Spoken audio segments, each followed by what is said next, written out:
I'm Colonel John Gordon, and this is Fort Bragg, North Carolina. Anytime, any day, any week, any season.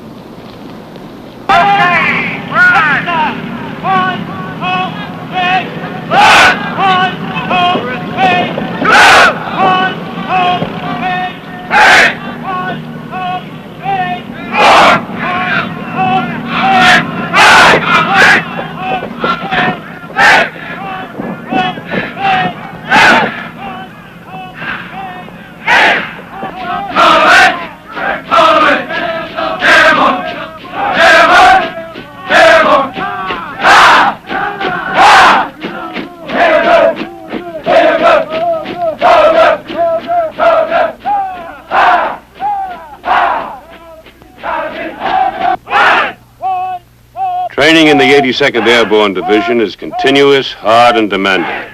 It has to be, to build strength and stamina.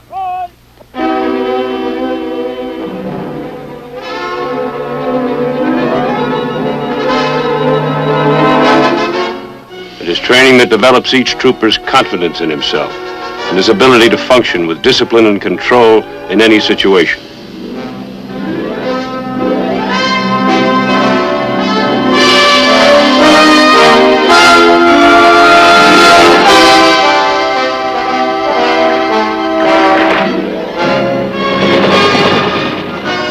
Teaches him the many military skills that make the airborne trooper a formidable fighting man.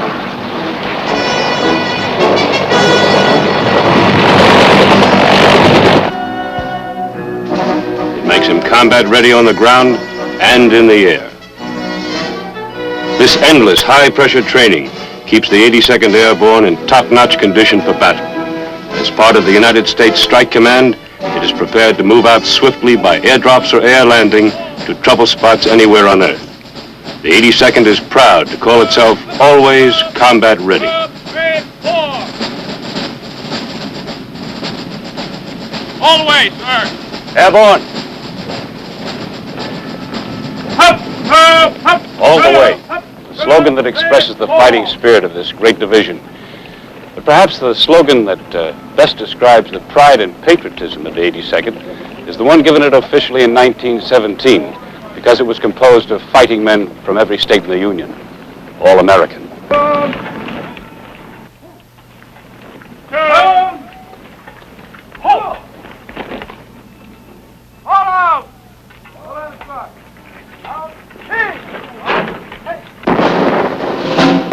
The 82nd started as an infantry division in World War I.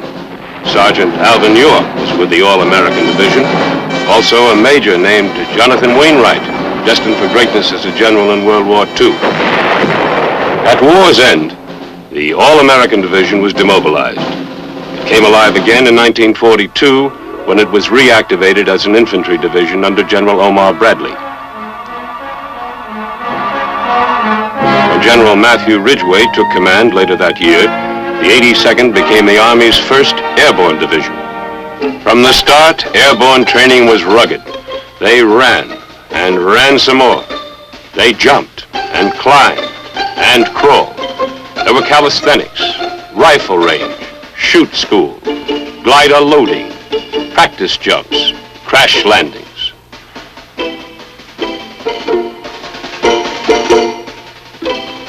Training was continuous from Fort Benning, Georgia to the sands of North Africa. The men of the 82nd were learning what it meant to be really combat ready.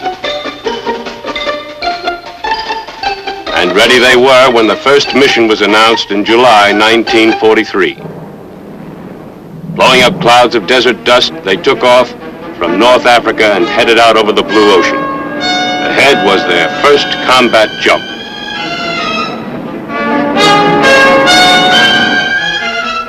They were to drop into Sicily behind enemy lines, ahead of an Allied invasion that was coming in by sea.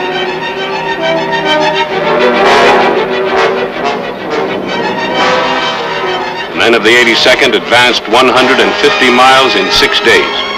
The German and Italian defenders were routed, but not without hard fighting. The Sicilian campaign was the first combat proof that American airborne doctrine was valid. The fighting quality of its paratroopers was made dramatically clear.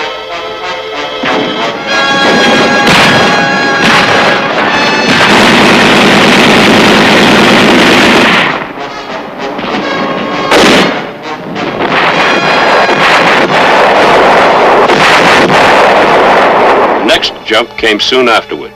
The Allies had landed at Salerno on the Italian mainland, but the bridgehead was in trouble, so the 82nd went in. The Germans, some of Hitler's best troops, fought savagely with everything they had.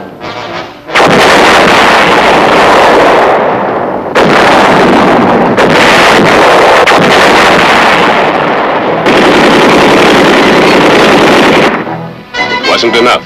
They were beaten back. On October 1st, 1943, Naples was liberated. Men of the 82nd led the way in, but they had little time for the victory celebration, as elements of the division fought at the Anzio beachhead.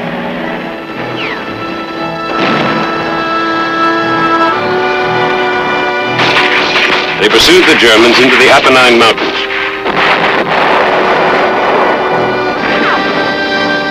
They had to fight mud and exhaustion as well as rocky heights. Spearheading the Fifth Army's advance, they finally joined the British 8th Army at Mount Samucro.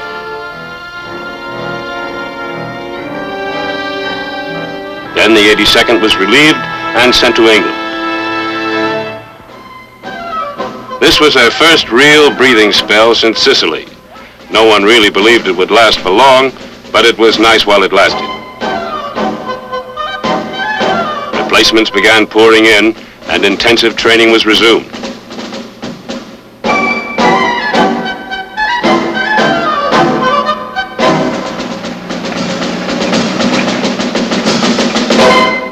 The biggest jump of all was coming up, into France, to smash the walls of Hitler's fortress Europe.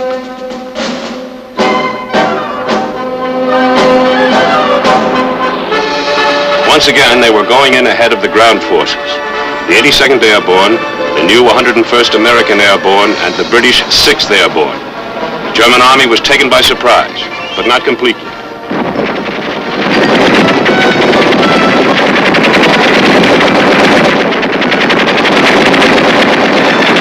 The jump had scattered paratroopers all over Normandy. The fighting became a confused melee of small unit action.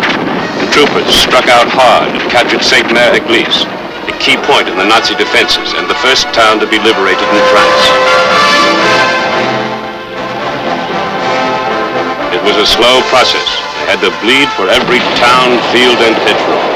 The 82nd fought for 33 days without relief or reinforcements. The enemy wished they hadn't.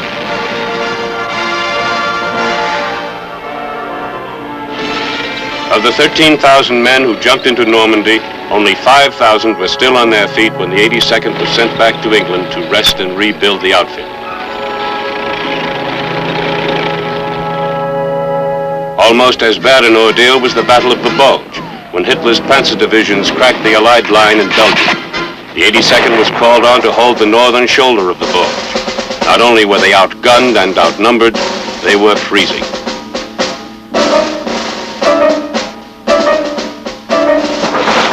Like their fellow paratroopers of the 101st at Bastogne, the men of the 82nd threw back one desperate attack after another.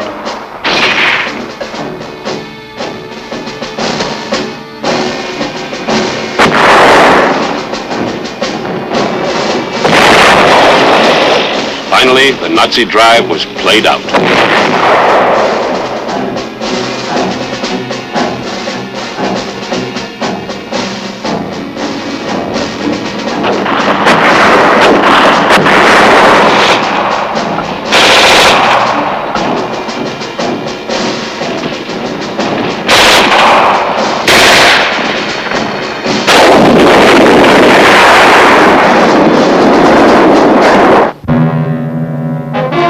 Airborne soldiers stayed on the ground now to race across Germany, scooping up a fantastic number of prisoners, including the entire 21st German Army, 145,000 men. It was an inglorious end to Hitler's dream of a 1,000-year Reich.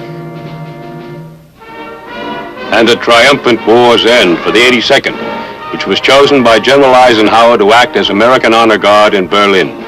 But best of all was the victory parade down New York's Fifth Avenue, led by General Gavin in January of 1946, when the All-American Division came home to be welcomed by an All-American audience.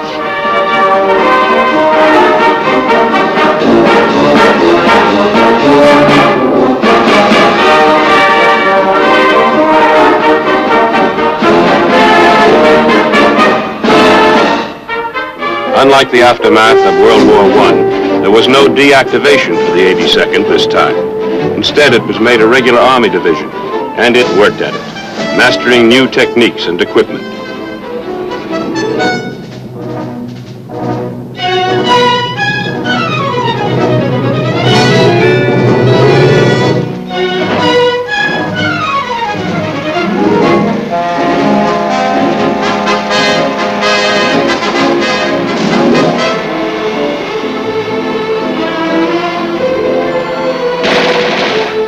Peacetime training and maneuvers were almost as rugged as World War II.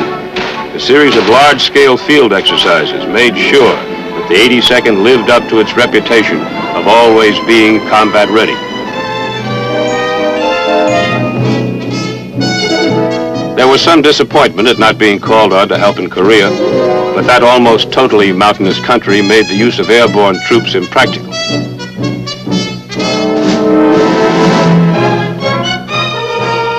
Always among the first to be trained in new fighting techniques, the division learned how to cope with a nuclear environment using simulated nuclear weapons.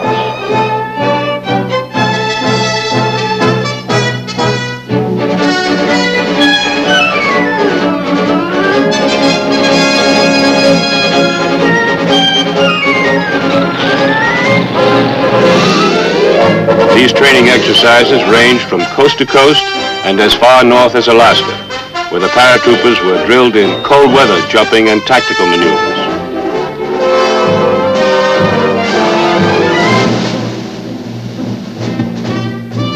Then they were exposed to the tropical heat of the Canal Zone and Vieques Island in the Caribbean.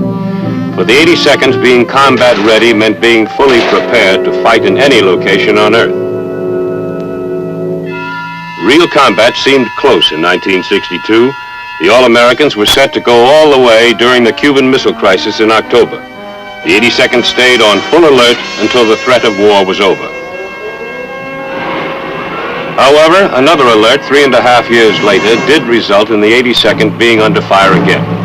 Late in April of 1965, the 82nd Airborne, as part of the Army's Strike Command, received emergency orders to deploy into the revolt-torn Dominican Republic. The 82nd led the way as the advance guard of an inter-American peace force fielded by the OAS, the Organization of American States. Anti-communist Dominicans were on hand to greet them with warm support. But the troopers soon learned that not all the local citizens were friendly when they undertook their first mission. This was to secure the east bank of the Azama River and the Duarte Bridge that crossed it. The airborne soldiers promptly came under sniper fire from rebels holding commanding positions on the other bank. It was a baptism of fire for most of the young troopers, but they took it with the cool competence of veterans.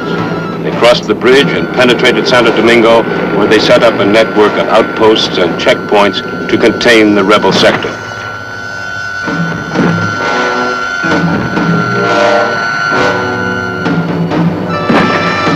Nonetheless, rebel fire was heavy throughout May and into June.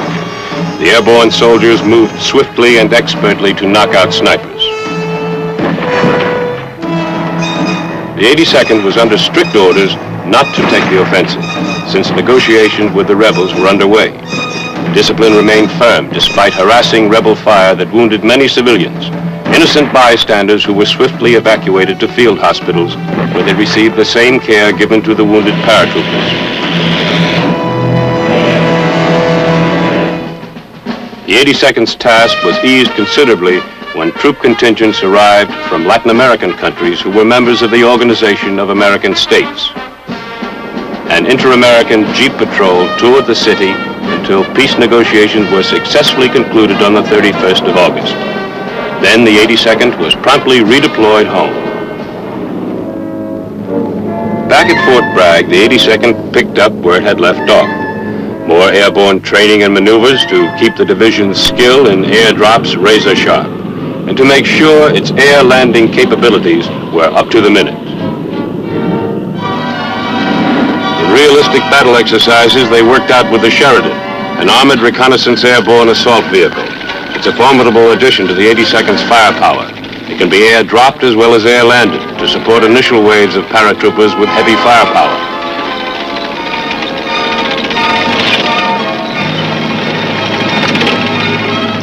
It has a 152-millimeter main gun.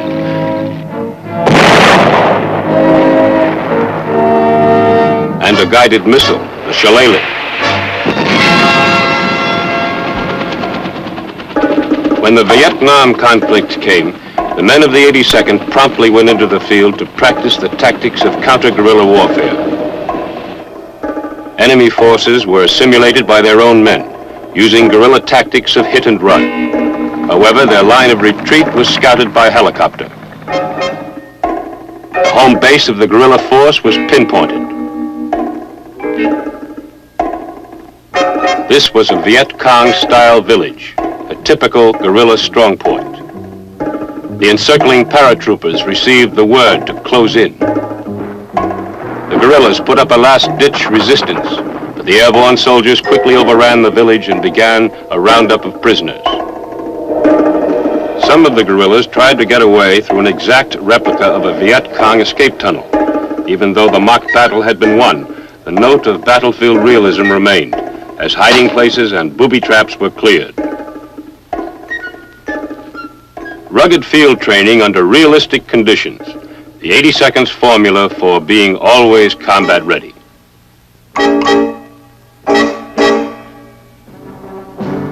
Early in 1968, the All-Americans were called upon to put this counterinsurgency expertise to use in battle. The 3rd Brigade was sent to South Vietnam during the Communist Tet Offensive. General Creighton W. Abrams was there to greet them when they arrived. The 3rd Brigade troopers moved to the highlands and set up their base camp. They dug in. They might move, but they weren't about to be moved.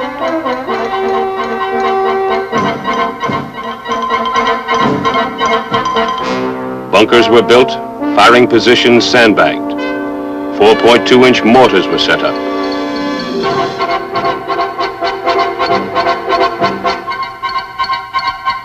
Automatic weapons were cleaned and checked. With swift, smooth professionalism, the All-Americans built a defense perimeter to secure their base camp. Then its attack force was ordered, along with the troopers of the 101st Airborne, to move toward the ancient city of Hue. Enemy forces were trying to support communist troops holed up in the city. They were to be stopped, their positions saturated with heavy concentrations of artillery and automatic weapons. Helicopter gunships swept in with rockets and machine guns. Then the airborne troops closed with the enemy in a vicious firefight that raged through the day and night. Next morning, the beaten enemy withdrew. Our troops occupied the ground. The enemy's bunkers had been smashed to rubble, but our soldiers, trained to take nothing for granted, carefully searched the debris for guerrillas holed up to make a suicide stand.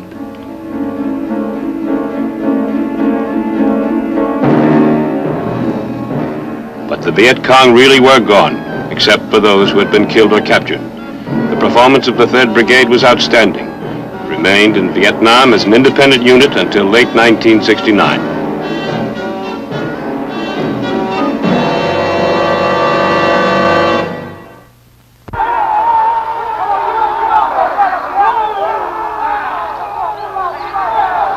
The 82nd Airborne already has a fully trained new brigade, the 4th to replace the 3rd.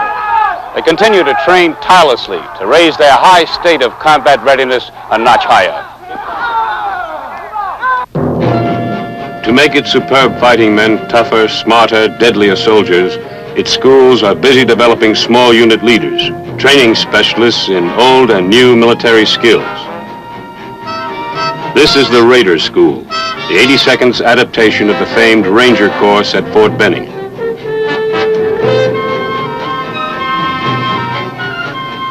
Its carefully chosen students are taught how to live off the land, to endure hardship and fatigue, thirst and hunger.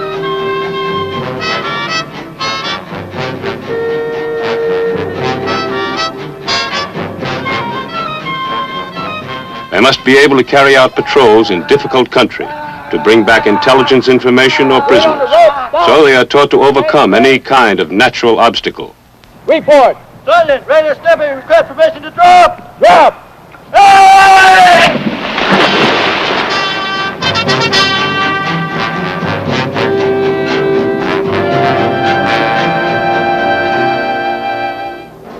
Raider training also means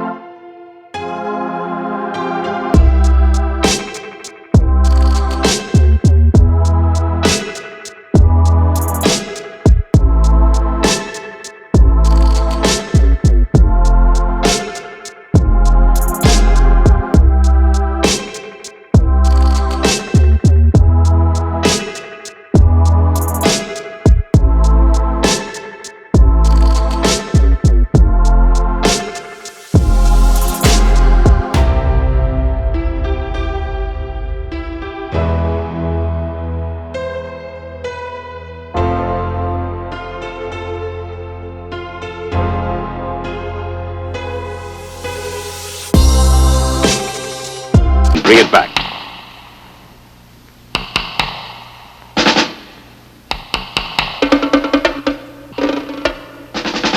Check the jumper's helmet for chin strap. Then you move down to the canopy release assemblies. Check it to be sure it is secure, and then cover it. In the Advanced Airborne School, a group learns how to function in the role of jump master. The instructor is teaching them how to conduct a safety check of paratroopers' jump equipment. Safety fork is inserted. Then you move around to the jumper's right to the waistband. Follow the waistband around behind the reserve parachute. Follow it all the way around to the quick release. Then move to the reserve parachute. The safety of the men under his command is a jump master's paramount concern. Obviously, it is a matter of life or death that all hooks, straps, and lines are properly in place. This concern for every detail of safety carries over to the interior of the jump aircraft. The instructor shows how the jump master must check out everything, every inch of the anchor line cable. The fire extinguisher, it has to be there, filled and up to pressure.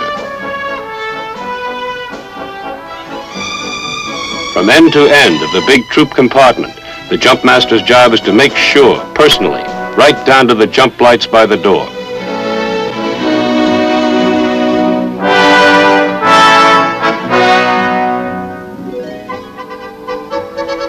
Outboard personnel, stand up!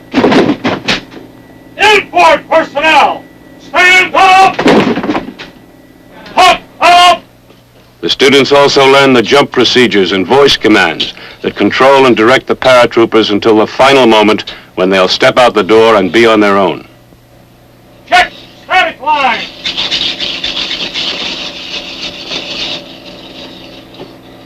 Check equipment!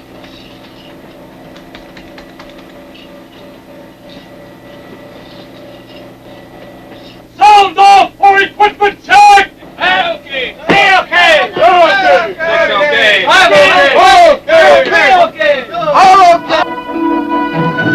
In the Advanced Airborne School, students also study air movement operation in terms of equipment. The 82nd trains its own specialists in the techniques of loading and securing cargo for air landing operations.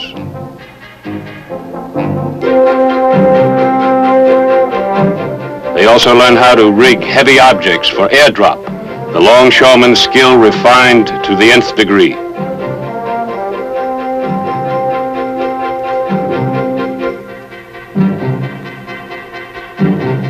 In the Supply and Maintenance School, student officers learn how to calculate supply requirements for different size units and how to systematically inspect fighting equipment to make sure it's always ready to go.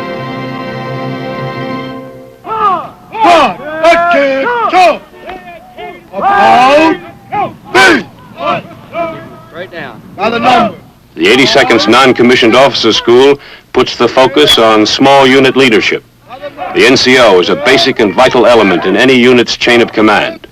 In this school, his natural leadership potential is honed and polished.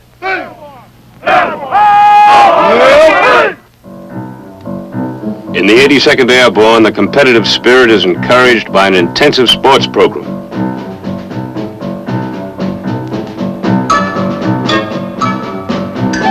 It is justly proud of its Olympic medal winners. Sergeant James Wallington, who brought back a bronze medal for boxing.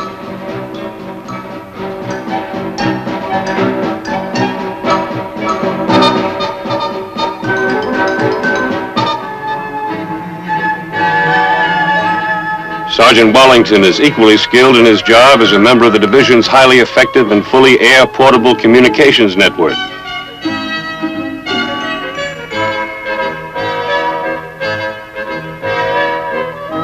And there's Captain Mel Pender, gold medal winner in the 400-meter relay.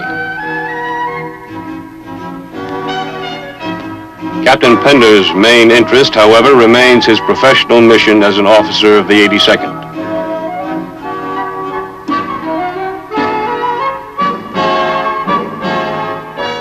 But perhaps no sport so truly represents the airborne as the free-fall parachuting of the 82nd Sport Parachute Club.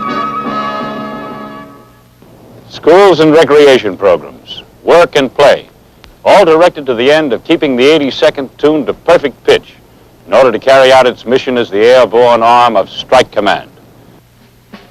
These men starting out on a typical training maneuver are known as an immediate ready force. The IRF could be a company, battalion, or brigade in many combinations of firepower according to the need. Whatever and wherever the need, these men are ready to respond. Each one superbly trained, strongly disciplined, ready. When they move fast. The complex paperwork of personnel and cargo lists is handled with lightning speed by computerized equipment. This ability to pick up and go, far, fast, and fully armed, was dramatically demonstrated in 1969 exercise called Focus Retina. 2,500 troopers of the 82nd were deployed from the United States to Korea in a matter of hours.